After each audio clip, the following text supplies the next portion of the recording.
guys, it's M.A.D.D.Y. I don't know, but today is Distractible Monday, where we listen to Distractible and try to finish this puzzle. As you can see, I've done some work off camera, which I admit is a lot of progress.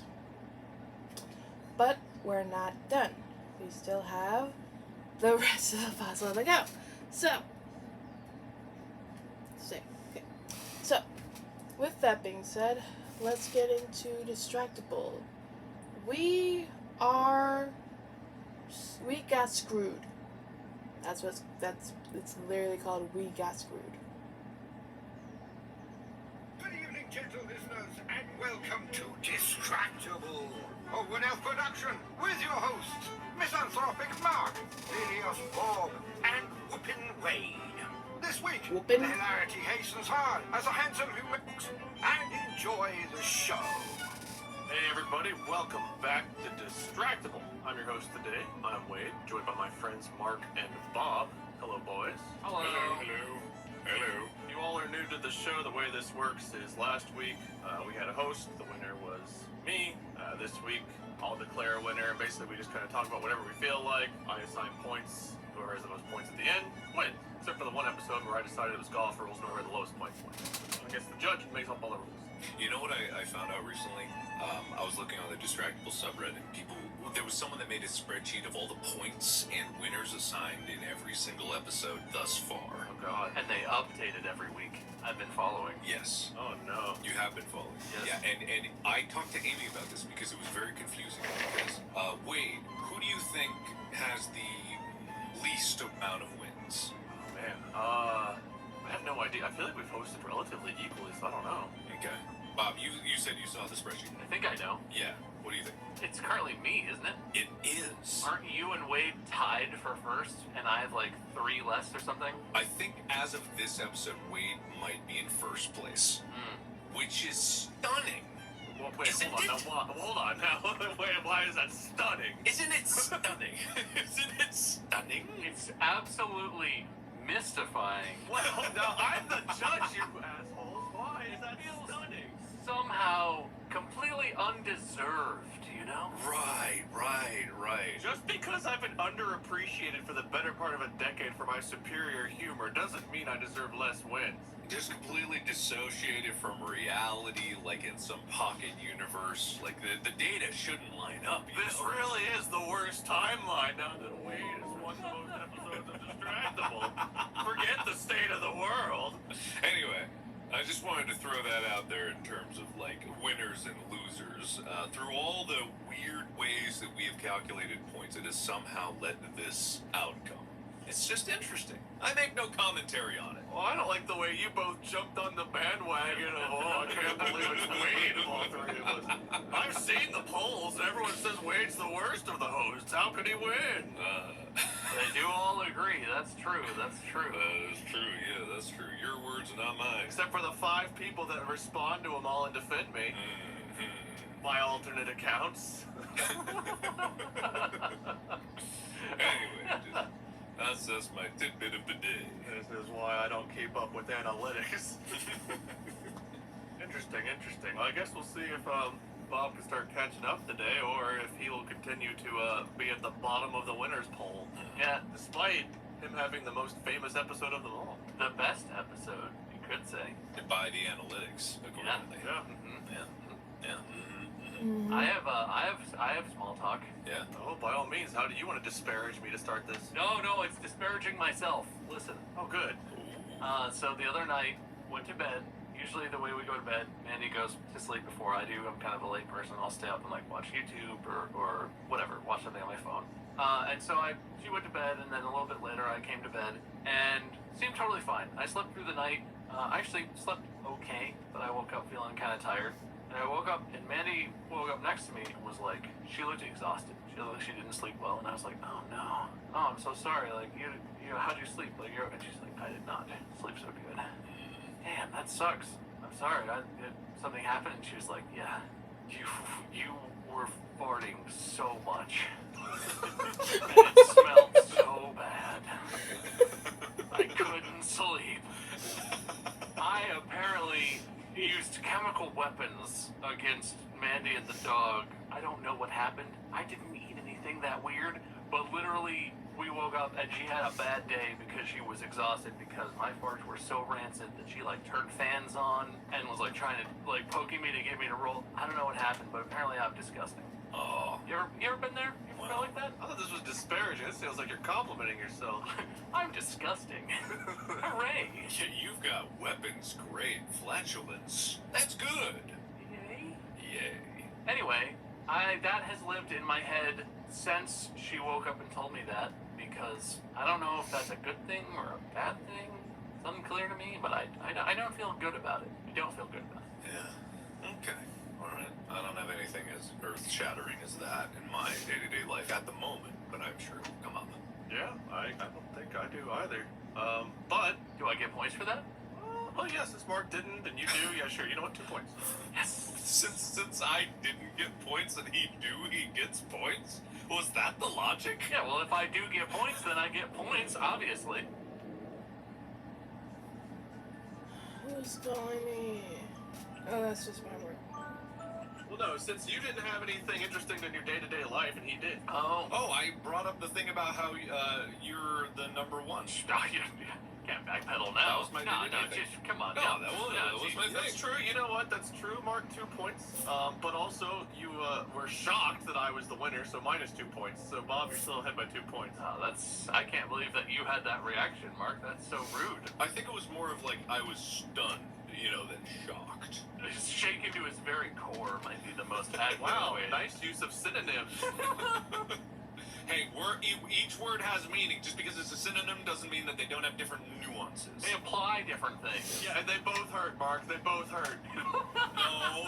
No. You can be. I was flabbergasted. I was flabbergasted when I saw the data. How about that? I feel Flabbergasted. like you're the me of this episode. Minus 2 more points. You know what? Go to -2 to start. Ooh, hit me again. Fine, I will. -6 points. Oh, give me another. Man, I've never been the weight of an episode before. That's very interesting. Oh, well, if you want to win, clearly. No, not now.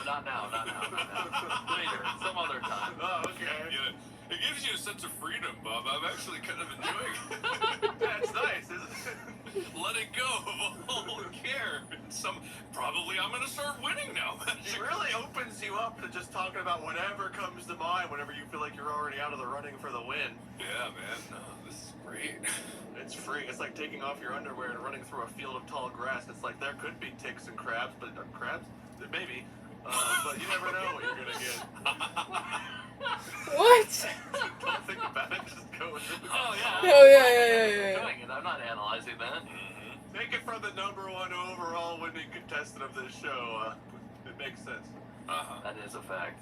It's a scientific fact. Now, why didn't we reset the bracket with season 2? Oh, I guess we could have. Yeah, then I could win all over again. And we'll get it for another season. We'll put that off. I think if we ended it at the end of season 1, Mark was winning, if I remember correctly. So. Oh, we should keep the tally going. Then we should end it down. What we call it right now? And you were in last. Yeah. Yeah. It was one point. Mark, you and I were on top, and we were like tied, and you were leading by 1 on and off for a while, and Wade was like lagging behind by a few, and now I'm Wade. Well, you know what happened, Bob, and you know what you can channel is you guys brought it up, and you talked about the losing streak I was on, and it really gave me that fuck you energy, and I was like, you know what, I'm gonna win now, fuck you guys, and here I am at the top. You really thrived in that episode. I gotta be honest. You did. I was That was flabbergasted. See, it's a positive. I was shooken. Turns out I'm a real asshole when I want to be. That's how I win.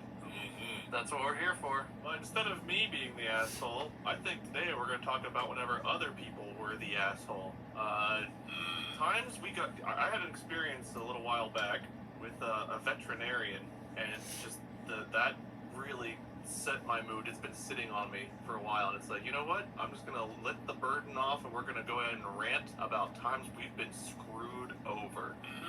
And to kick it off, I guess I'll share my quick story, and then you guys can have the rest of the time to debate yourselves. Since I brought it up, I figure I should probably share it. Ginger had to have back surgery a little while back, and thankfully she's been doing really well. But during the midst of her back surgery, she also had a lump under her left arm that they removed.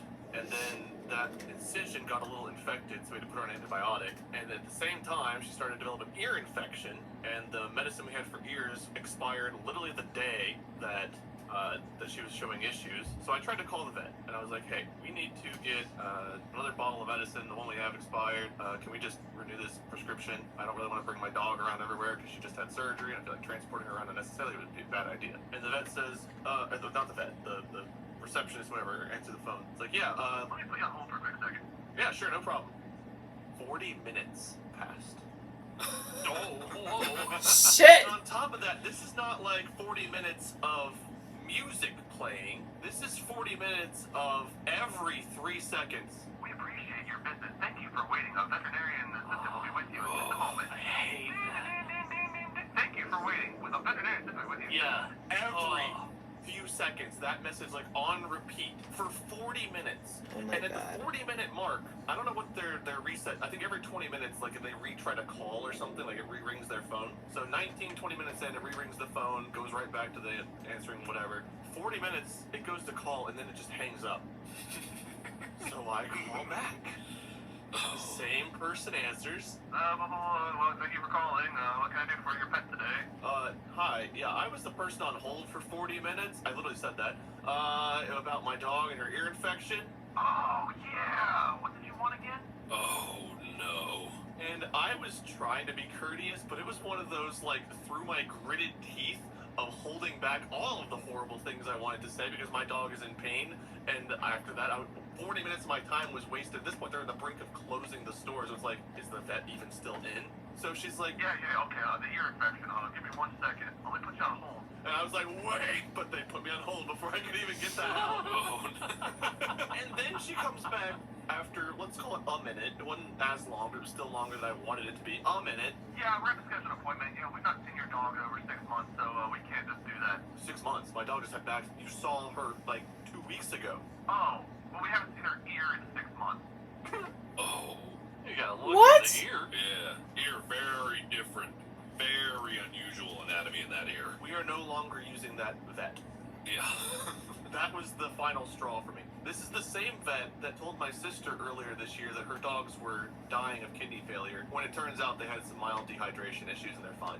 Another vet. She got a second opinion. But they basically were like, yeah, I don't know if you want to schedule your 6-month dental cleaning or your yearly dental cleaning for your dogs, because they're dying. Excuse me? That's a red flag for me. Yeah, the follow-up opinion was, it's mild dehydration. So, yeah, they jumped straight to death of kidney failure, and for our dog, I guess they were just like, ear infection, we don't have time for that. I'm sitting here answering the phone, putting people on hold. I got more people to put on hold. 40 minutes, dude, 40 minutes. And then they answer right away when I call back and had forgotten me. Well, they obviously were very busy that day. Yeah. Very busy. Lots of kidney failures. Yeah. It's, you know how hard it is to tell every person you see that their dog is dying of kidney failure without even checking. You just have to tell them right to their face this horrible news. You're like, ear infection, that's not drastic enough. We need some drama. What's up? Oh, your dog got hit by a bus today? Oh, it's dying. What's your dog do? Oh, it's infected tooth? Death. Yeah, we can put it down right now. Bring it in. We've got extra syringes of murder fluid. Please, come in. Not good when the vet shows up for a house call and all they brought was their travel euthanasia kit. Yeah. What's wrong with your dog? Oh, she's like, her leg, she's limping. I don't know if she broke it or something. Oh, I can put her down. I'll get rid of that for you. Like, whoa, it's a puppy. It's just long life. Just fix her leg. Do you remember, what was the professor's name in Harry Potter? Like the crazy one that made all the predictions? What was it? Trelawney? Trelawney, yeah. So like the veterinarian back there, as soon as you walk in the door, turns around with those big Coke bottle glasses. You're in danger. I looked in your dog's ear. The tea leaves show death. Your dog looks like a dog. The Grim. I just brought her in because she's slightly been overweight. I want to talk about changing up her diet. Oh, it's too late for that.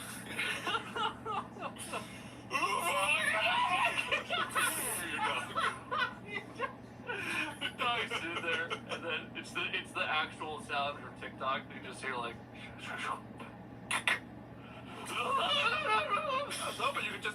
really are, but some of the weight off or something. No, but we have extra syringes of Crucio. Scott, you close the door. You just hear, It's come to die. the whole door just shakes. Dude, I think somebody should start a millennial-targeted Harry Potter-themed Jenny Craig-style weight loss clinic Oh man, I can't wait to go to Death Eater Clinic. called Expelly Tummy. Oh, you're Expelly Tummus? Expelly Bum Bum? I don't know. There's something in there. Spelly you know, bum the millennials, they fucking love Harry Potter. They love that Harry They Potter live and shit. die. I mean, we millennials, I guess, but not us millennials. The other millennials. I mean, I do enjoy Harry Potter, but I wouldn't sign up for that. But, like, that probably exists, right? Oh, yeah. Yeah, I enjoyed it at the time. You know what? I'm just gonna Google it. Harry Potter weight loss. Dog has some anal gland issues. You take it just like Severus, please. If you Google Harry Potter weight loss, you get pictures of the kid who played Neville Longbottom and how he went from being kind of a pudgy young kid to being the handsome, sexy guy in the last couple movies that everyone was all, oh, nice. Well, clearly we have to add the word clinic at the end. No? What? What? That didn't do it. Just all pictures of Harry Melling, just that guy. Oh wait, he's the Dudley Dursley guy. Dudley Dursley. Oh man, he hot it up too. Look at this dude. Dudley Doodley. Okay, I'll specifically search for Harry Potter weight loss clinics near Cincinnati, Ohio. I don't feel like that's No, gonna. none. I'm shocked. I don't feel like that's gonna get you anything. That didn't work. Oh, damn shame. Damn shame. Damn Alright. shame. Be the first. This episode of Distractible is sponsored by BetterHelp. Life can be a lot. You can get burnt out pretty easily. Yeah, but that's by design. It's just like it's supposed to be that way. You know, you're supposed to feel like a lack of motivation or like helplessness or fatigue. I feel it all the time every day. And I'm just like, yeah, just what it is. I don't think it has to be like that. Yeah, there's ways out of it. You don't have to sit there feeling burnt out all the No, time. I read the manual of life. So on the first page, whatever pain you feel is pain that you're supposed to feel. I took that and I was like, okay, better pile on more pain. I'm not a masochist, but you know, better like. Not a masochist. But Not a I really like the way this masochist. hurts. That's not what I said. That's just saying what you didn't. That's not what I said. I read between your lines. There's no lines. Uh-huh. It's just like, I feel like the suffering that I'm enduring, if I'm there, I'm not saying I might as well enjoy it. That's not what I'm saying. That's not what I said. But I'm saying, like, if it happens, it happens. No. There's help. You can get help. You could get BetterHelp. BetterHelp is customized online therapy, offers video, phone, and live chat sessions with your therapist. You don't have to see anyone on camera if you don't want to. And how are they going to hurt me? No, well, No, see, that's no. the thing. How are they going to help me hurt? BetterHelp not more hurt. BetterHelp less hurt. I don't know if I want that. You do.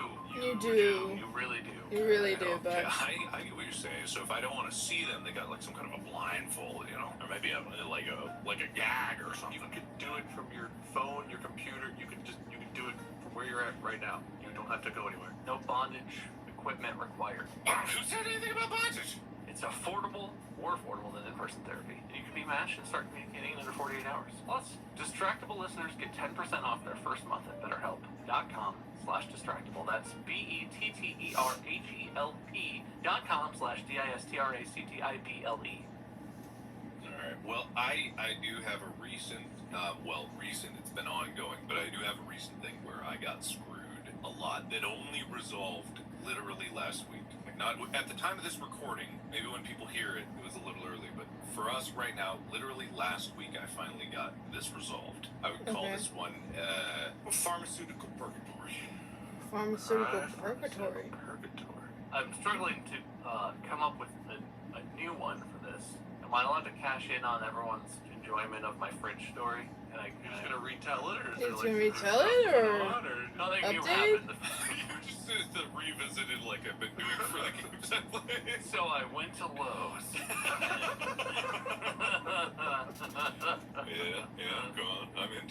And I needed this fridge. Look, I have several pretty good stories. Because I told you guys the story about the flight out of Vegas too, right? Yeah.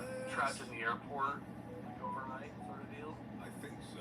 Did you tell it on Distractible? I think I told it on like a live stream back predating Distractible. It was the ultimate Bob's test. It's like whether or not you've told this before. No. So I don't have that many stories. You have a lot more than I do. I concede. Mark can go first. I need time. I was gonna have Mark go first anyway because you didn't give me a title, but more importantly, everyone loves your fridge so much that I gotta keep our retention levels up. So if Mark goes first, I know that we'll keep people longer for your fridge. Yeah, as soon as I'm done with my shitty story, we're gonna have the real content of the Bob's Fridge Update Part 2. It gets even crazier. Doctors hate it, not clickbait. Click to find out why. Yeah, better watch to the end of the episode. That's a lot of pressure. Yeah, well. Uh-oh. All right. You each get 2 points for whatever. What? But I go first. All right. Yeah, I heard that. Well, yeah, you get the chance to earn more points. But Bob thought it was fridge. I thought I'm adding 2 points. You're right. What was I even thinking? Yeah. I'll try to keep this short, Bob. Don't worry, you're only down by 6. You got this. All right. Cool. Thanks, man. This whole story starts back in September of last year. But to get full context, just a few things of early information. I have ADHD. I was diagnosed when I was 21, late in life, but it was mostly just because as a kid, I didn't really know what ADHD was, and then when I was a teenager in high school, I had an inclination that I might, because I had a lot of trouble like focusing and doing work, and like whenever I tried to like do something, I would just kind of fall asleep, and it didn't matter how much I wanted to do something. If it like took work, it was just almost impossible for me to do anything, and it was incredibly frustrating. So finally, when I went to college and I was on my own, I was able to be like, I'm just gonna go get tested, see what happens. I got tested. I think they said it was in the red. If there's like a gauge and a needle, it's like all the tests that I take, and there's like a series of different concentration tests. Every single one was like, you passed with flying colors. You are so deep into ADHD. I was like, wow, okay, that answers a lot of questions. So part of my therapy, in addition to other habit changes that I did, I got a medication. So I've been taking Adderall since my diagnosis. So for about 10 years, I've been taking Adderall. Okay, that's not abnormal. That's fine. I got up to a therapeutic dose. That's fine. It's what it is. It's what my doctor recommended. This is a key component to this. Me and my doctor have been in constant communication. I've actually had a few different doctors. We've always been in constant communication because that's how medicine should work for these therapies, right? You'd expect that. Sure, yeah. So since I've been taking it for 10 years, I was reaching the point where the option was either go up in dosage or try a new medication for therapy reasons, because the same medication that I've been taking for a long time, you know, it stops being effective or as effective because of tolerances, all these different things, longevity, my brain changes. There's a bunch of different factors. I don't know them all because it's a communication between me and my doctor. So I find out about this new medication that's coming out. It has good reviews. Like, I want to switch from it. Or should I get the name to it? It doesn't matter. It's Subtractinone? Subtractinone. What? Attentional. These are all great names and they're wonderful. But it's this medication called the Stars. I read reviews about it. It's all these weird medication names are bizarre. Don't ask me the spelling because I wouldn't fucking know. But I wanted to try it. I had good reviews. Talked to my doctor. Seemed like it was a good fit for me. He said, "Okay, let's try this medication. I'll write you a prescription for a 2-week prescription, and then we'll go from there and evaluate." You know, normal talking to doctor things. So I take this prescription to my pharmacy, CVS. It's the one nearby, and I submit the thing, and they're like, "Oh, never heard of this one before. We'll order it, and it should be ready in a few days." Sure, perfectly normal. This was in September of last year. Oh, Right. That was a while ago. 1 to 8 months. You did say it took a while. Yeah, as of right now, it's May. And as of right now, I got this prescription last week. The first time that there was a problem, because I submitted on like a Thursday. So the following Monday, I still haven't heard anything from CVS. So I call, and I'm like, "Hey, did you get that prescription in?" And they said, like, "No." And I said, Wrong answer. yeah. Let me put you on hold for a minute. I'll find out. So I'm like, "Oh, do you know why?" No. Literally the answer I got. I'm not exaggerating. When I asked them why it didn't come in, they said, No. We don't know why it didn't come in. We'll try to order it again. Well, it's a good thing it's not an important medical prescription. It was just a frivolous, fun prescription. So, you know, And you're that is- fine. You'll be fine. fine. That is exactly the situation I was in because I was running out of my previous prescription. I only had so many pills left, and that's a problem. But I was like, okay, order again. I got a few days left. I should be fine. Next day comes around. They said, we'll order it. We'll put it priority. It should come in tomorrow. Great. Tomorrow rolls around. I call again. You got it? No. You know why? No. Okay. All right. Starting to become a problem here. It's the same person answering Same every time. yeah, It's like this person reading a magazine, I like love not even that. looking at your account. And it is the same amount of indifference. It is just like, nah, I'm busy. Like, I can't look into it. So I'm like, okay, this is kind of important. I need to know if you have this. Do I need to transfer this to another pharmacy? What's the order of things here? It's like, well, because of what it is, you can't transfer it. We can't transfer it. You have to get your doctor right. Okay, can you try to order? What the hell is that? It's because like ADHD medication is like a controlled substance. Oh, like dang. so it's like category 2. So So there's they don't want you calling it into like 6 places and like getting Exactly. all those prescriptions Yeah. at once. Okay. Which I guess that makes sense. I totally understand, and that's what I'm thinking this is all about. Like, okay, there must be something about this. So I'm like, okay, can you try to order it again? Like, hopefully it's just an inventory issue and whatnot. And then, like, please, like, this is very important. I need it because I need to know if I need to get a different prescription to fill the interim. Like, it's important. And they're like, okay, we'll order it again. 3 days pass. Like, I'm on my last pill at this other person. I'm like, please, did you get it? And it's like, Nah, and we're not gonna order it anymore because it doesn't keep coming in. I'm like, what? What do you mean? Does this person also work at a vet clinic? Because they sound very familiar. Yeah, I'm just like, what do you mean? I never get upset on customer service stuff, but I could not fathom why it is, and it's like, they said, we don't know, there's no answer, like, just the supplier didn't order it. And I'm like, what do you mean the supplier didn't order it? What are you talking about? And then finally, I go to the store.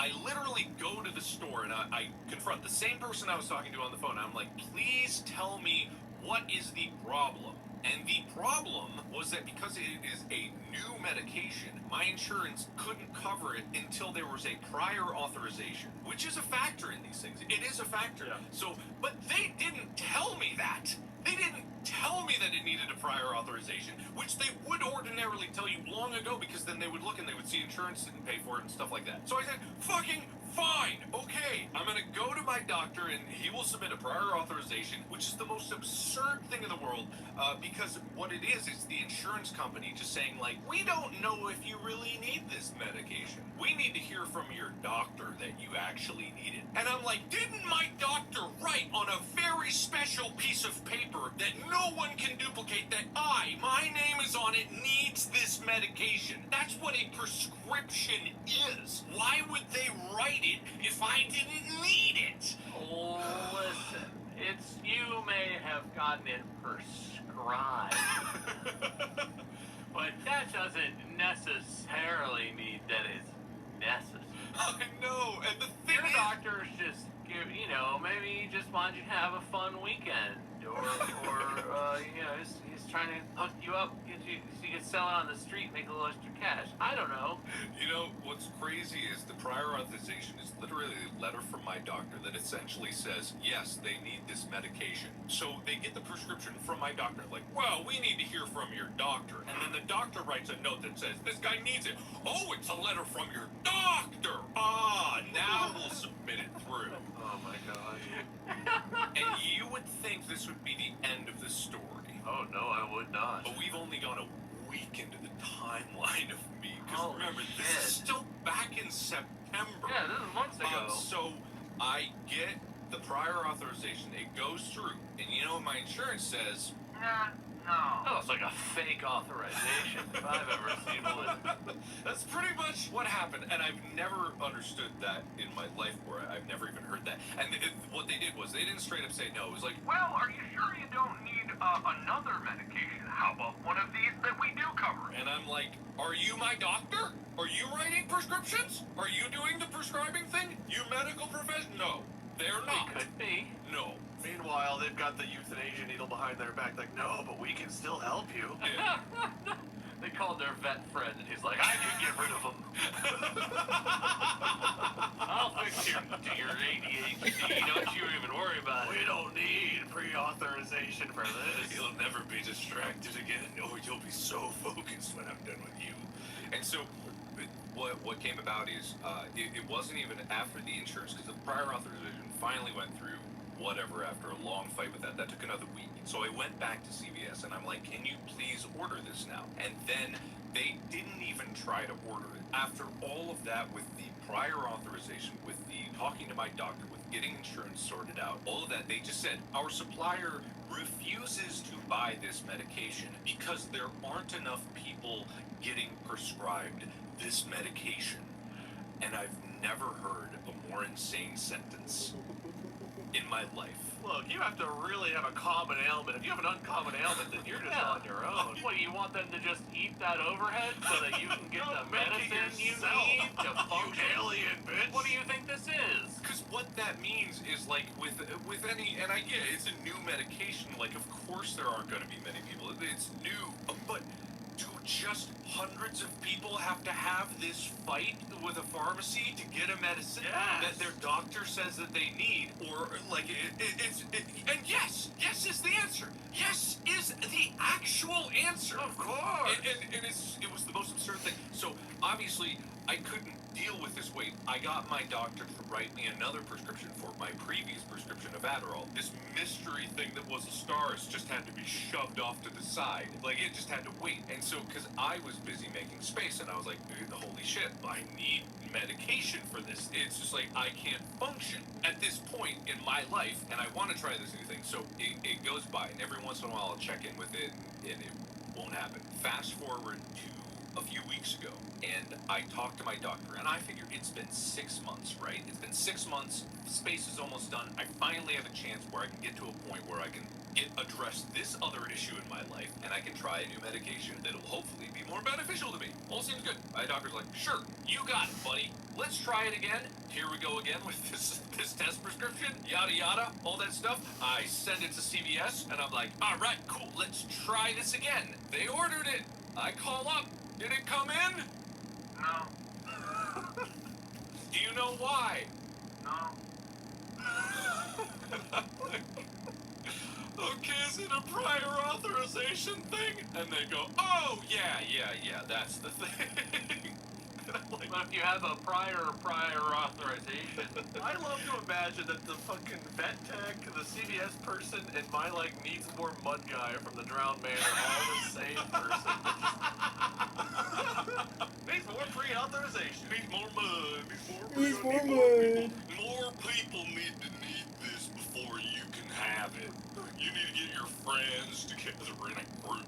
God. And so I go through the whole thing because I've been through it before. I get the prior authorization because my insurance magically forgot. I didn't even mention that. My insurance needs a new prior authorization. I guess the old one expired. They forgot. Remember, it just slips right out their ears. If you want to use an old prior authorization, you actually need a prior authorization. Exactly. Which is an entirely different process. So you gotta get the right paperwork. That's obvious mistake. Thank God these industries are here to help us and not just to make money for themselves. I know, right? Sure. So I get all that done, and I'm like, okay, all my ducks are in a row. This should work out. Can you order the medication again? They went, yeah, all right. We got all our ducks lined up. This will be fine. 2 days pass. I call. And they ordered it. Oh, they ordered it, all right. I call. I ask, did it come in? No. Do you know why? No.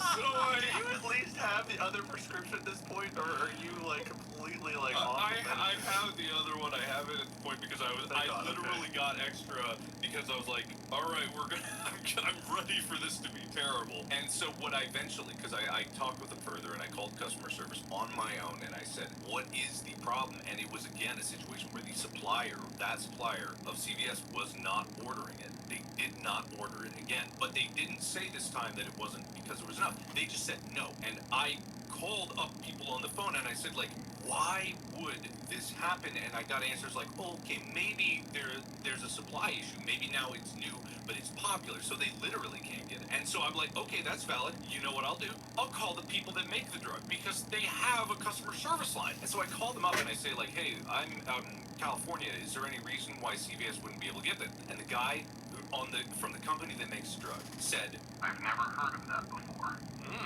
We have plenty of inventory. CVS has bought it before. We don't know why they would refuse to order it. Neat. and I'm like, the plot thickens. What? Oh my god, I figured it out. Yeah. I know why. Why? I'm gonna go ahead and make my guess. Okay. The person on the phone that you keep calling is like, no, is a big fan of your hospital content. He really just wants to see more hospital videos on your channel. So they're denying you your medicine in hopes of getting that sweet content they love. And you know what? They got it, but not because of this. I cannot legally say that I went to the hospital because of this situation, because I did not, and no one, CVS, do not sue me. Don't sue me. Like, because I'm not saying that's the situation. It just so happens that the morning I tweeted at CVS, because at this point I had exhausted every possible option. I had no other recourse. I did not want to go publicly with this because it's a private thing. It's my medication. It's like all this stuff that I'm taking care of. And yet I was like, there's no other way.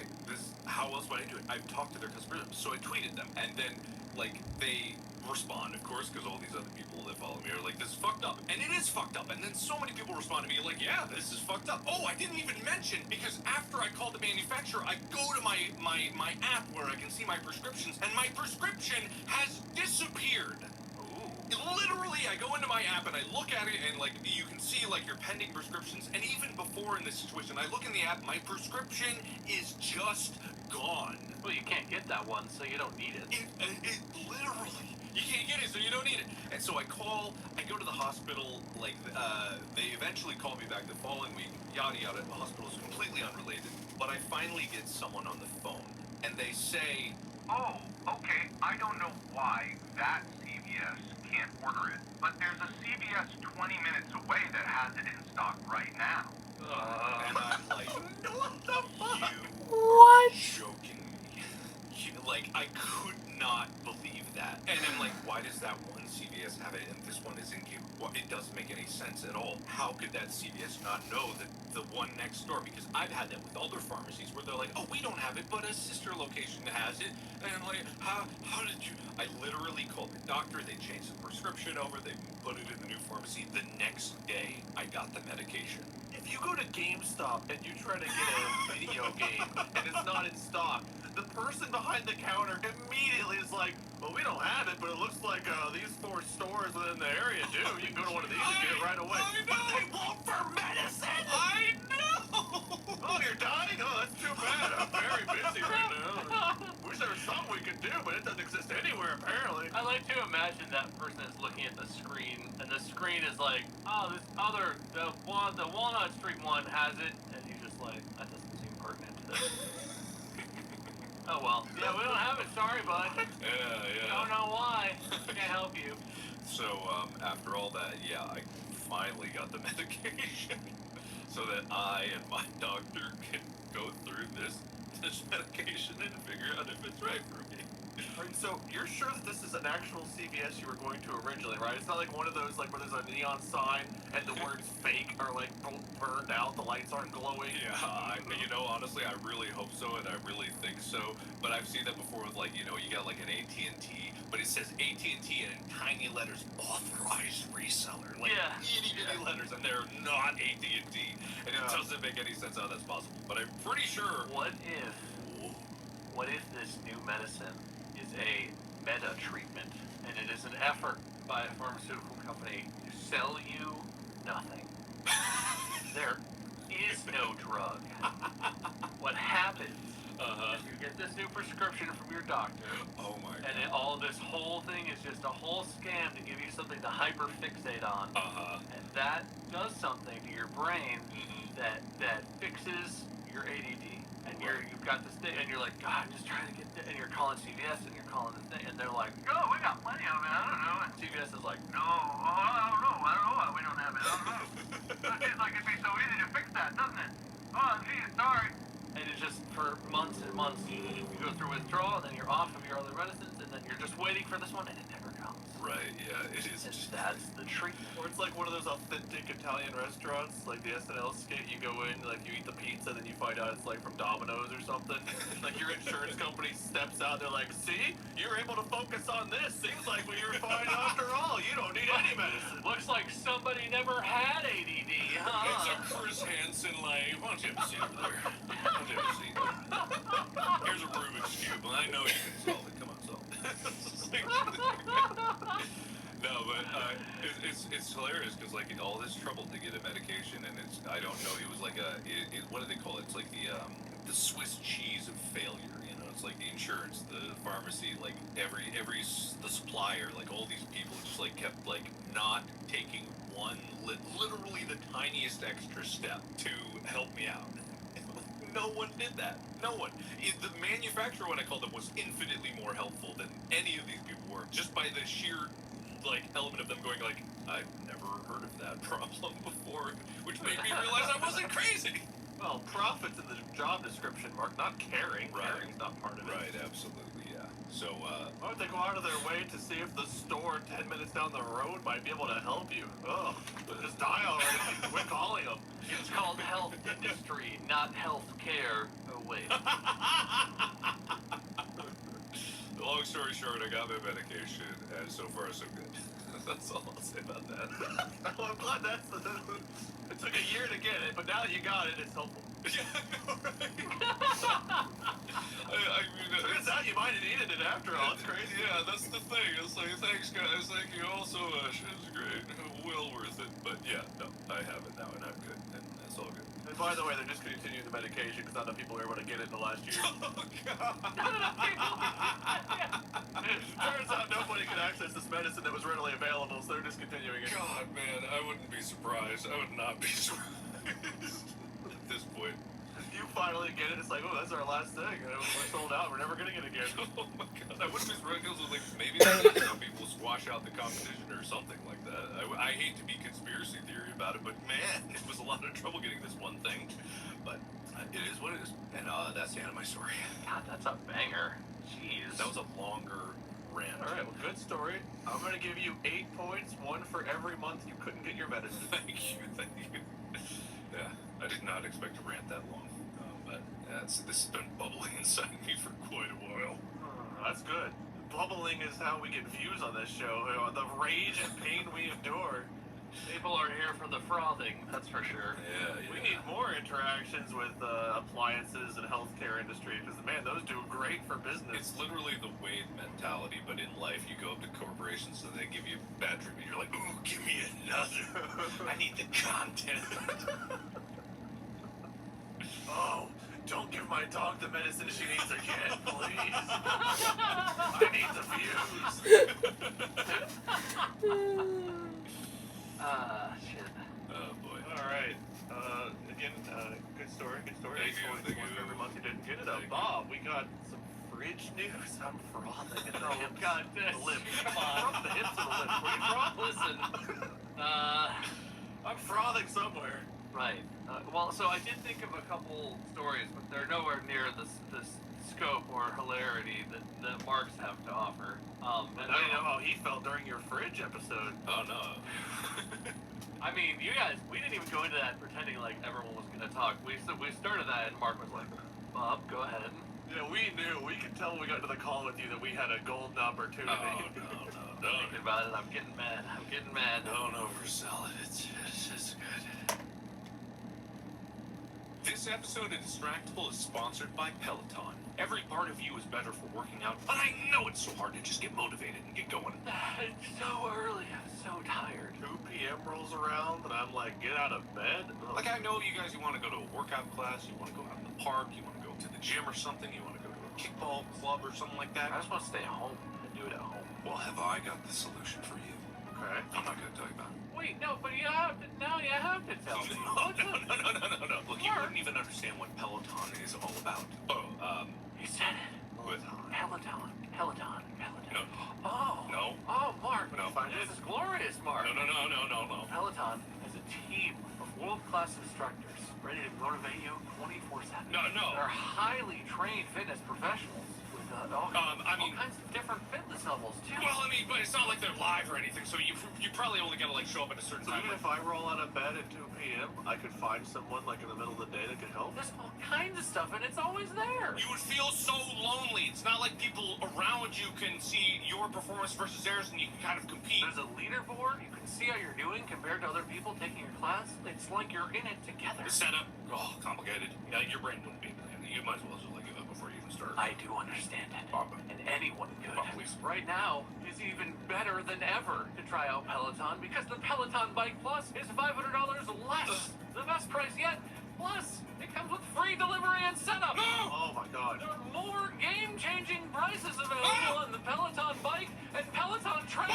All you have to do is visit onepeloton.com to learn more. I don't know why we're screaming, but I'm gonna go buy one. Really fucking hope Mandy's not on a work call right now. I have 2 stories, both about and involving my wife, and I'm going to call my segment collectively "The Luck of the Mandy." That's a good name. I'll give you a point for the title right off the bat. All right. Well, one of them relates pretty, not super close, but it relates to yours, Mark. One of them is healthcare related. Because goddamn nightmare. Yes, fuel it, feel it. In where we live in California, I won't say the company's name, but it's a very large healthcare provider network type thing. Is it Kaiser? It rhymes with Skyzer Gerbagente. It's Kaiser, isn't it? I think that might be an Herba Mate dealer. Yeah, It's Kaiser. no, Some kind of kombucha. I have Kaiser as well. Bro, kombucha? Yeah, bro. Oh, bro. Your dad had this ginger hemp kombucha? Didn't have any THC or CBD or anything, but I was just buzzing on how delicious it was. You do that. Real body buzz. I don't know if you do that better now that you live in California, but it really feels like I it's don't live- evolving. I don't live in that part of California. Well, kind of live in that part of California. That's kind of a SoCal accent, isn't it? If you don't hear have that Kaiser, around then here. you're probably near where I Sounds am, like that Bob. is Evan, and he's not from Mark, here. what are you even doing here? That big shop. Kaiser's kind of like an East Bay You just type of thing. get on Sunset and head west. Or at least it is for me. I'm so shocked that You bit drive into lives the in your ocean. heart for so I many years love now. the Californian sketch. I rewatch them. Me too. I love the California sketches from SNL. I love them. Me too. Anyway, yes. So, Mandy, recently, it's not the multi-month saga that you had, but recently, Mandy, had a checkup sort of thing with her doctor, and as happens, we're not 18-year-olds anymore, so they're like, oh, we wanted to do, some tests, right? Draw some blood or pee in a cup or whatever to test for normal stuff, bodily functions, cholesterol, whatever. And so she, had, a check-in with her doctor, and the doctor was like, okay, I'll get some tests or whatever. And the way that works is the doctor just schedules it, and you just show up at the lab, and they just, draw your blood or give you a cup or whatever test it is. I don't know what other ones there are. Maybe there's a bag you poop into sometimes. I'm not sure. You do it, and then you go in, and it's really quick. If you have a scheduled appointment, you can be in and out of the lab in 20 minutes. It's really convenient. 30, It's depending on the weight. So Manny got this thing set up, and went over there, and just walked up and was like, hey, here's my ID or whatever, I'm here, I have an appointment. And the guy behind the counter was like, okay, sure, Amanda, sure. And he gave her some stuff and didn't explain anything. Didn't tell her anything, just gave her some stuff and was like, they'll call you in. And she was like, cool, sweet, perfect. And she sat there for a minute, and eventually they called her in, and they drew some blood, and it took a minute, and then she just went home, and didn't think another thing about it until a day or two later, the results come in, and she sort of looks and is like, this doesn't seem like the test that we had talked about. They did some random test on her What? for a thing she doesn't have. What? They did a kidney function test. She does not have any kidney issues. She does not have any diseases that have related, kidney problems. Not a thing she needed. Oh, they found our vet. She's dying of kidney failure. And she looked and was kind of like, I don't think that's right. That's the doctor said we were doing these other whatever tests. And so she sort of looked and thought to herself maybe they just didn't have it. Whatever. I'll just make another appointment and I'll just do it again. That sucks. That's a pain in the butt because it's 2 trips to the doctor in the same. It's annoying, right? It's a Yeah. hassle. Oh, yeah. But that happens sometimes. People people make mistakes. And so she goes online, and the app is like, yeah, you can make an appointment. Just tell us what you want for the appointment, and pick a day and time. Perfect. And she like made it for the next day, and went in, and the guy was like, you don't have an appointment. You can't do that. And she was like, I do have an appointment. I made it. You can't do that. You guys sent me an email about it and everything. And the guy was like, you can't make that on your own. Your doctor has to make that appointment. And she was like, I can make this appointment. It specifically said you don't need your doctor to make this appointment on your website. And the guy was like, So Manny like calls the doctor and is like, just help. You know, like, and the doctor looked and was like, oh yeah, that's not the right one. I'll schedule the right one, right? And so she leaves without having done any testing. Oh. And then later that day, the doctor sends her a message and is like, you should have an appointment. Look, and she's like, okay, I can go back again for a third time this afternoon and do it.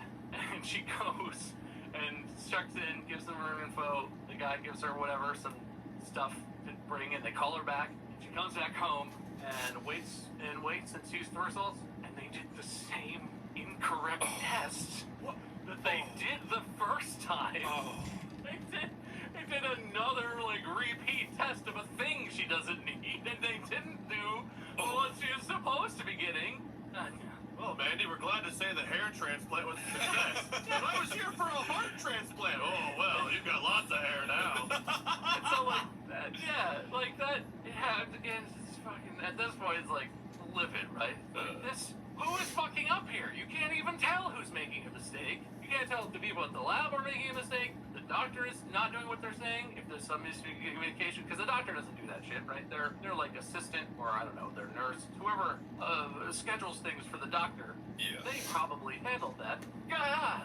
So finally, more conversation with the doctor, and the doctor's kind of like, oh, what the fuck? I don't know.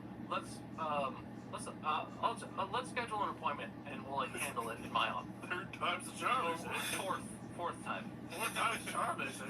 And so the new appointment is made. Mandy sees it pop up to like go and see the doctor in the doctor's office. And this is like the following week, right? All this happens in the middle of a week, and then it's like, okay, well I have an appointment on Monday now to go fucking see. Okay, fine. And on like over the weekend, I think, maybe on Friday, maybe over the weekend, someone from the doctor's office calls and is like, you can't have an appointment with your doctor?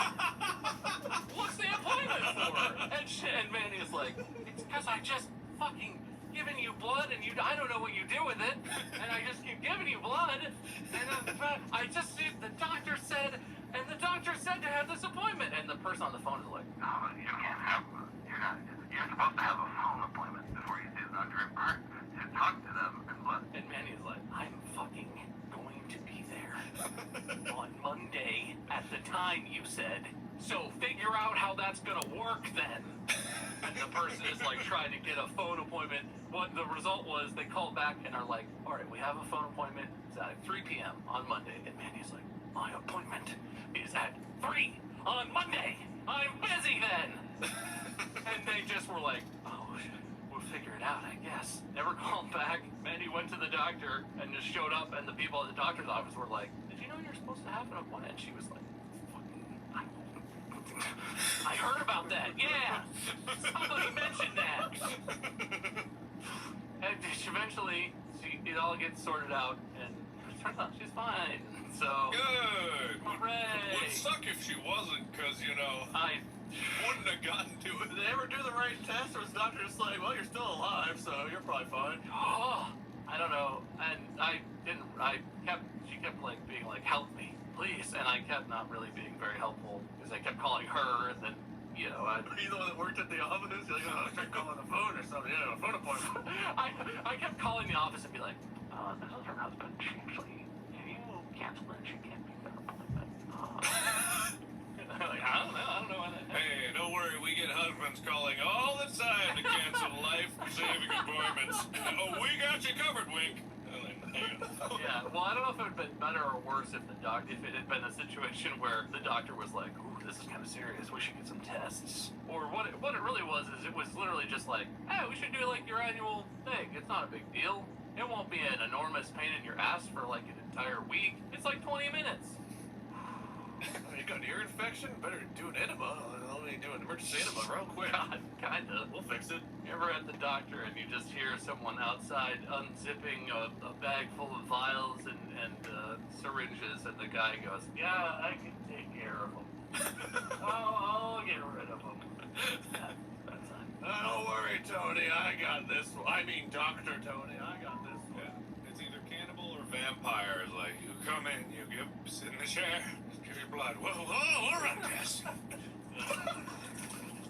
There's like the head doctor bathing in blood, trying for eternal life. They bring in the blood vial rack. It's like 8 by 20 vials, and they just slam it on the counter.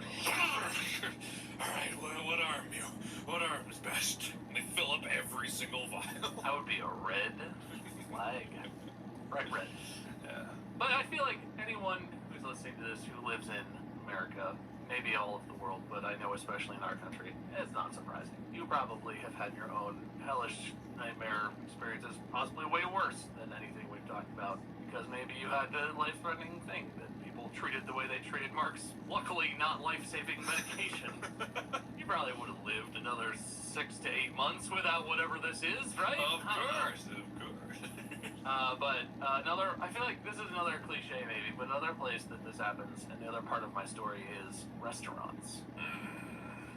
So Mandy, her birthday is on Christmas Eve. Her birthday's on December 24th, which is kind of cool because it means that like the family tends to be together, which is fun. It's not like it's in the middle of like, school year or something where it's hard to travel. People tend to get together in our families for Christmas, so everyone's kind of together. It's kind of sad because it means her birthday gets kind of consumed by Christmas.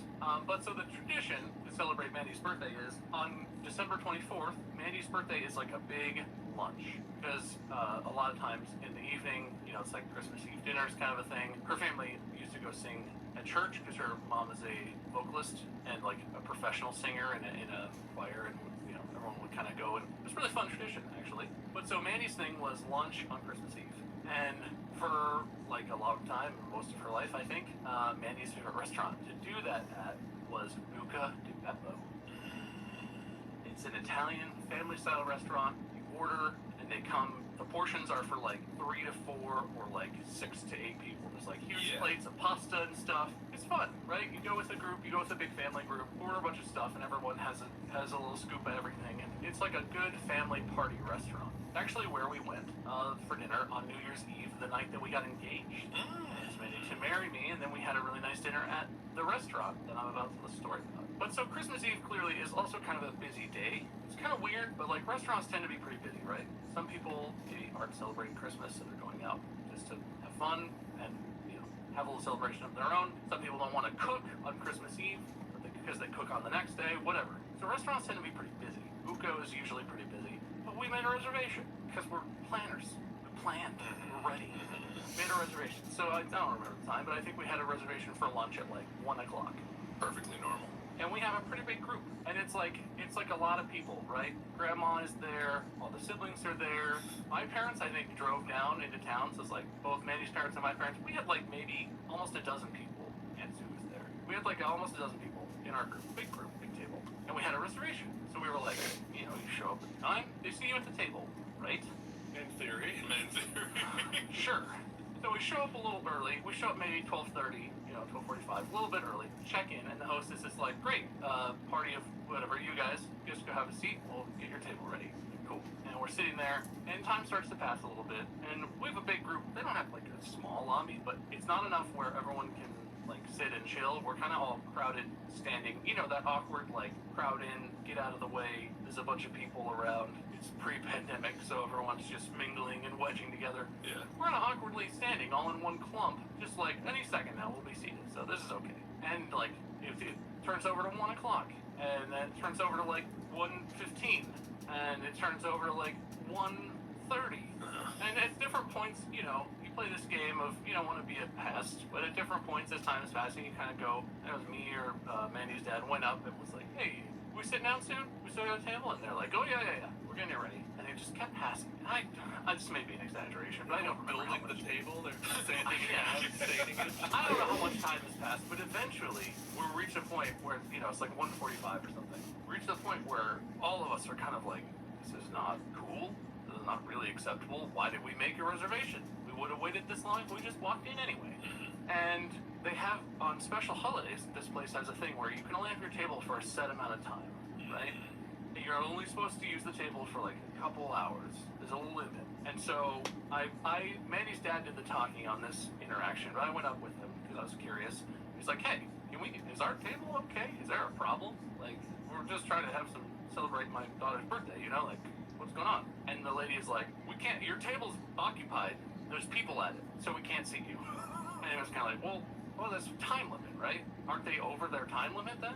Like, clearly you didn't overbook this table. That'd be stupid. So they're over time. And she's like, yeah, they're way over their time limit. And so we're kind of like, okay, so kick them out, right? Like, tell them their time is up. They have to leave. And she's like, oh, no, well, we don't do that. The time limit, you know, we can't, like, enforce that. That's just the rules. And we're like, okay, well, so our time starts when we sit down, right? Because now we've given up almost half of our time to some other group who's just bogarting this table and ignoring your rules, and you're not doing anything about it. And she was like, no, well, we have a reservation scheduled after you. So you have to be out by 3 or whatever. You have to be out by the time. You got 20 minutes to sit down and eat and order and everything. That doesn't make any fucking sense. And this is the point where I was pretty mad. Manny's dad, he's a teacher. And anyone who's a teacher has this ability to, like, turn on that mode where you get, like, really scary and really, like, intimidating, but in a totally nice and calm way. Yeah. I don't understand how it works, but he goes into this mode because he's livid. He's like, that's not acceptable. Like, what you're doing right now, this is rude to us. There's no way. This is a fucking huge restaurant. Like, you could seat 500 people in a book. I don't know. But they're very large restaurants. They're made for family style. You could seat us at another table. You could tell this other group there's people waiting for this. There's a lot of things that you should be doing because we made a reservation, and right now you're ruining our whole plan and then telling us that there's nothing we can do about it, and we get an hour to eat food at this place. That's not acceptable. And normally when he does that, he doesn't do it a lot, but when he does that, whoever he's talking to, it kind of like stiffens up, like a school, like a high schooler, right? When the teacher is called, they like, and they're like, oh, you're right, yeah, you're right. This lady did not like it. She was not having that, and she looks right back at him and is like, I'm doing my job. You're telling me how to do my job right now? You'll get a table when you get a table. And, you know, that's understandable. If she was stressed, I have no idea what's going on with this person. That's not really a polite way to deal with this situation where we're kind of annoyed and they're not really doing anything to help or fix it. And also it's Christmas Eve and we're sort of, you know, tight on time. We got other stuff after the lunch that we need to get to. And so Mandy's dad is like, I would like to talk to your manager, please. I don't think that's not okay. I don't like you talking to me like that. And she was like, I am the manager. And you need to stop talking. I don't remember exactly what she said, but she was fucking rude. Like, it went from being unhelpful to her being like, you need to shut up. I'm busy. We will deal with you when we get to it. And all this, and this is one of the only times in my entire life, whatever she said, all the things she said, I looked at her and Eddie's dad stood there and looked at her, and we just turned and gathered the group and walked out. It was inexplicable. Yeah, I'm all for like supporting like waiters and waitstaff. Anyone in customer service is like usually 9 times out of 10 like they are justified with rude customers. Sure. This is Mandy's dad, right? Yes. I have met this man before, I believe. You have? I've met him Yes. like on a few occasions, maybe. At least at the wedding, definitely. This is not what you would depict a Karen to be. Like, No, I'm 100% positive that you and the group and the family were perfectly reasonable. And I have been in situations where it's been like 45 minutes over a reservation. We've been there with like packs, and we've been in like I believe Cheesecake Factory. We've done that very thing where we're like waiting for it, and it's understandable. And they're very apologetic because like of course it's crazy. And we on the other side are always just like we totally get it. We just want to see if we can get an estimate or something like that. And I'm sure that's what happened. It's just one of those situations that like that. I can totally imagine the collective anger that would occur from that situation. Yeah, I mean, it reached a point where we were asking for things because we were like, we're just trying to celebrate her birthday. Like, you know, you're running this business. We just want you to like get us a table. But we were never rude or confrontational. I'm deeply uncomfortable with the idea of even acting like that. But like, Mandy's dad would never in a million years be like rude and shitty to someone, and was definitely not. So I don't know what's going on with this manager, but she's having a bad day. We're or something. But anyway, that was a year when we just walked out and there happened to be a P.F. Chang's like across the street in the same parking lot sort of thing. We just like drove over and just on a whim we're like, well, we like P.F. Chang's is good food, like we can try that. And we walked in and they were busy, you know, whatever, they had people. And we'll talk to the guy at the reception, whatever, that's at the desk, and he was like, oh, that's a big party. I bet we can make that work. And they were the most accommodating people.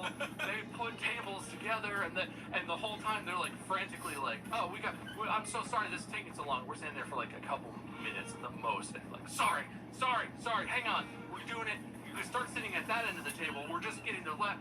Like, they were just one of the exact opposite of what we had experienced at the Italian place. And it didn't, like that saved it. That would have been a really disappointing, ruined birthday. Yeah. And a sour taste on what was supposed to be like a fun family holiday. So P.F. Chang saved it. But that like ruined a restaurant that had been Mandy's favorite and a family tradition for most of her life forever. Soured forever. It's amazing how someone in customer service that really just doesn't care can ruin something for you. And I get it. I've worked customer service. I've worked in the medical industry. I know how it is to be on both of those, and it sucks. But whenever you get a job where you're dealing with people, one of the first things that I think you're usually asked or should be asked is how do you handle talking to people? And it's like, if you can't do a customer service job, then don't get a customer service job. It sucks. I get it, but that's the job. That is the job. It does suck. Yeah. Customer service jobs are really hard. I think we've all been there. Definitely. Yeah. I remember working with eyes when I had to deal with insurance companies, doctors, patients, and you have doctors that care, and you have doctors that assembly line, and you have doctors that only care to stroke their own ego and make a big name for themselves. You have to deal with all those personalities, and it sucks. And customer service, you know, whether you're working a register or waiting tables or whatever else have you, you deal with nice people, you deal with assholes. It sucks. You have your own stuff in life that's going on, but the job is to put on that smile and get through the day and then vent about it later. You have to get through it. I worked at Micro Center. I worked not only cashier, but I worked the return counter. And you will never meet a more schmarmy, know-it-all crowd than the return crowd at a computer peripheral store, like computer parts. I'm like, I don't care. Just put the box. Is it in the box? Then give me the box. Give me a receipt. Like, you don't have a receipt. Is it in the system? I can't do anything. There's nothing I can do. Anyway. Yeah, it's rough because it's not a great time. I mean, the last couple of years, as much as ever, probably more than ever, not a great time to be in like a food service, a customer service type industry, and it's shitty. People have been even worse than usual, or it's been more publicized anyway. But like, whenever I was in those jobs, I at least was like, if it's this bad for me, they don't know, but I don't have to make it bad for them. Yeah. Which, it's not that hard to just not be like shitty to a person. Yeah. You don't have to be particularly nice. You just have to do what they want you to do if you can, and then not be shitty. Yeah, exactly. I think given that we all are in this position, we do know the difference between someone who is actually just trying to get through that job and someone who's just like really not helping even their own situation in that job. Yeah, I mean, I remember going through a really rough breakup, and I still had to work, and it's like, I was in immense pain, didn't want to be there, didn't want to look at a person, just wanted to sit and cry and whatever, but it's like, someone comes in, you don't know what they're going through either, so you put on the brave face, you get through your shift, and that's that. That is the job, and you have to tough through it. So this lady with Ginger, who, what'd you want again? To put you on hold. After I was waiting for 40 minutes, and that ruined my entire day. I was livid, and it literally has ruined that. I will never go to that. Like, that person has ruined business. I will never go through them again. Was PetSmart? Petco? Smart? I don't know if I want to publicly. No, call them out. I think it's all of them. Do it. Call them out, Wade. No, that's fair. There's good people that work in places that are overall shitty. You know, like, people end up all over the place. You can find like an independent vet that sucks. You can find independent vets that are awesome. You can find like corporate ones that have great people that work there, and corporate ones that are full of people that just live there to collect their paycheck and leave. So everything is on a case by case basis. But that experience has completely ruined that for me. I'm done with them. Alright, anywho, enough of our bitching and complaining. If you guys have stories, don't go specific, obviously. You know, we don't want you all doxing yourselves out there, but if you want to let us know about experiences you've had on the subreddit, by all means, please do. Tallying it up, Bob, I think I'm giving you 3 points for your Mandy story, another point for your restaurant story. That's 4. You were already at 5. That brings you to 9. Okay, I see where this is going, Wade. I see the math. But listen. If you make Bob the winner, you would make me the loser, thereby making me the Wade of the episode, and therefore you would confirm the loser status that is Wade. And conversely, if you make me lose, you will have screwed me over. Therefore, you would encompass the topic of the episode, and therefore I would be the most screwed of the episode in the episode where the screwing is of the episode. So it's double undercover. Wait, I'm self-assured enough that if Mark needs this win to feel like a man, that's okay. It's up to you. Use your discretion. Well, guys, it's out of my hands at this point. The points are out there. Bob, you have 9 points. Mark, you earned 12 points. However, you lost 6 at the very beginning, bringing your total to 6 points. Ha! Got him! So, you played yourself. Wow. You really did. You adopted the Wade strategy, and it did not pan out. You literally asked me to remove 4 more points from you, I believe, at one point, and those 4 points made the difference in the win. Hit me again. Oh, it's meaningless now. Hit me. No, because right now our point total is 6 and 9, and that's just too nice to mess up. Yeah. Yeah, you earned a lot of points for your medicine fiasco. Those 8 points were a lot, just not quite enough to overcome your weightness. But I did hit you, and I hope it felt good. You want to give a loser speech, Mark? You want to talk about how good it feels? Oh, come on, buddy. Anyway, I've got your win right here, Mark. I ordered it. It just hasn't come in. Try calling back tomorrow. Maybe I'll have it. That's a good joke, guys. I can live with that. Bob, you have a victory speech? Fine, I just dropped the thing right on my keyboard, but it's fine. It didn't spill, so we're good. Yeah, I feel like Mark's story was definitely better than my stories, and I acknowledge that, but you gotta play the game to win the game, and I just really, we worked together as a team today. I gotta thank God for being on our side, and the coaches really had a good strategy, and we just executed, and then came out with the win. Yeah, well done. And, to be fair, Mark did earn a lot of points for his story. 12 points overall between his title and story, and that's way more than I earned. Yeah, you earned 1 for your title. You had 4 points already from earlier, small talk, I think it was. Then you got another 6 between your stories and titles there. So yeah, blew you out of the water there. But unfortunately for Mark, that early strategy did not pay off, Cotton. A real come from the front loss, if ever there was one. Nash defeat from the jaws of victory. No, you were behind the whole time because you lost the points up front. That's what I mean. Yeah. Up front and personal with my loss, just the way I like. You came right out of the front. I came You right came up. all over the front.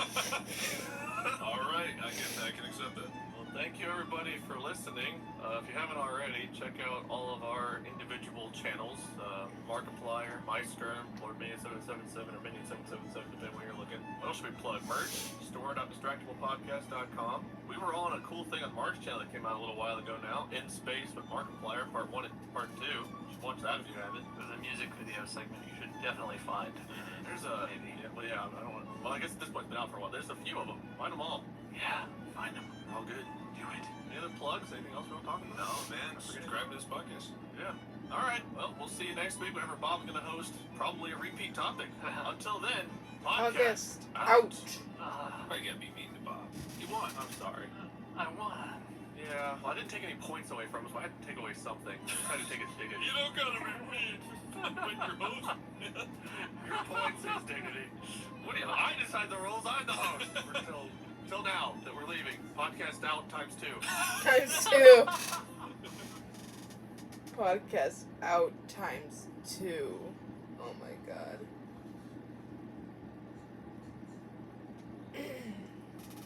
So, we have made some progress. Look at that. We fixed some of the holes. We added some stuff in. We found the cat that's been bugging me for 2 days straight. I mean, like, how much better can you be? Or can it be?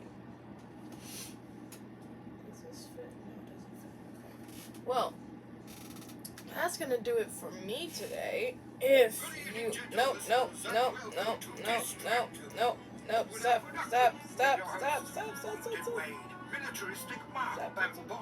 Okay, sorry. My phone is very sensitive.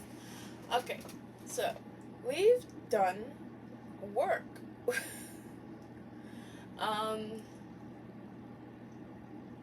I have not. I don't think I have. What was the topic again? We get screwed. Do I have a story of when I got screwed? I don't think I do. Yeah, I'm trying to think of a...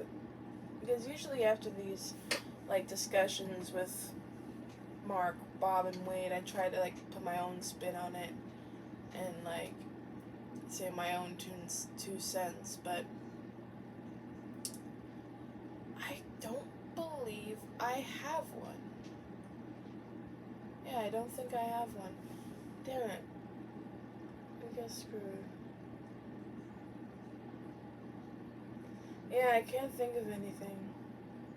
If I think of anything, I'll make a video about it, but I don't think I can think of any time I got really screwed, or that any of my, or I experienced anyone getting really screwed. Oh, you know what? I got one. But it wasn't like we got so screwed, but it was like somewhat screwed, I guess. So, when Spider-Man No Way Home was premiering at a local theater near me, I wore my Miles Morales cosplay. And we were 40 minutes late, which is on me because I came home late from work.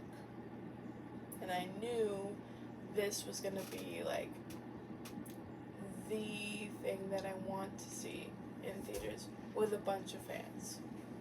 And I'm glad I did. So when we got to the theater, they said, oh, you can't really see it right now, but we do have one later in almost towards midnight, because our original showing was going to be at 10, but we were late to that. So it's like, oh, it's going to be like around 11:30, around midnight. Is that okay? And we said, sure, fine. We bought the tickets. We go to Cheesecake Factory for dinner. Then we go to the theater. I saw the amazing movie that was Spider-Man No Way Home coming out, as happy as a Gilboard. But that's the only time I think we got like somewhat screwed. But like nothing on the scale of what Mark or Bob or Wade like said. Yeah, I don't think so. But that has been my 2 cents on the topic. I think Bob was talking about Kaiser, and it's because I have Kaiser, and when I do my blood draw, that is also a hassle for me. And like, oh, you know what? Recently, okay, this is something recently.